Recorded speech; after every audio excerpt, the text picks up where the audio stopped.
No matter what the FDA does or the Biden administration does, what the impact looks like on the ground is going to be incredibly, incredibly dangerous for women because of the chaos that it's going to sow. Well, so walk me through. If he does hand down a preliminary injunction, the Biden administration, the DOJ is going to appeal this, right? And does this go to the Supreme Court, do you think? Well, there are a lot of things that could be done. The FDA could say, you're right, we didn't do this, we didn't do the right protocols, we've got to review this some more, even though it was reviewed for 20 years in Europe before it was approved here in 2000. But yeah, we'll do some review.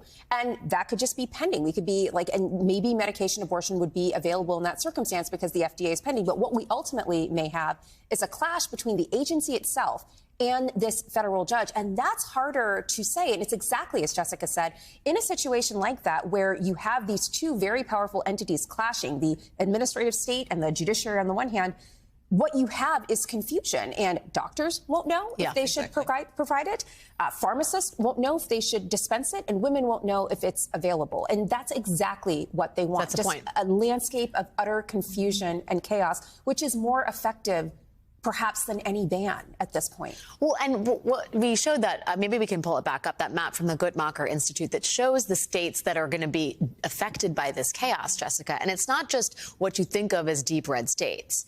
It's Colorado, it's Vermont, it's New Hampshire. I mean, is the expectation that, you know, the chaos will seem less chaotic in states where there is a more progressive attitude towards reproductive choice? Or, I mean, what options are there? I would like to think so, but I am really nervous about what is going to happen on the ground when you're talking about individual doctors who have a lot of reasonable fear, individual pharmacists who were already seeing refuse medication, right, even before this decision comes down. And so I am really worried. And that's why every time I talk about this issue in my newsletter, I tell everyone who can get pregnant should have abortion medication in their medicine cabinet. You can get it whether you're pregnant or not. It's called advanced provision. You should have it on hand, whether it's for yourself or for a friend.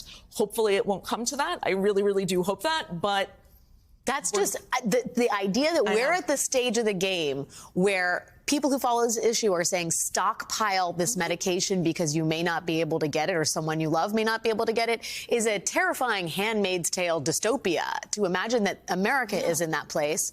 I wonder, Melissa, you know, is there anything the Biden administration should or can be doing at this juncture to urge the FDA not to abide Kaczmarek's ruling? I mean, what can the White House do in this? Well, I mean, this was a drug that was reviewed. It was reviewed by the FDA. It was approved by the FDA, and it was done so after 20 years of other testing in Europe. And it has a record here in the United States of 23 years of safe use. And I think the administration can lean on that. I mean, to the extent that there needs to be a new review procedure, well, fine. But we have the evidence. And this, again, is playing with women's lives. Like, this is really all this is. It's a brinksmanship, a game of brinksmanship with women in the balance.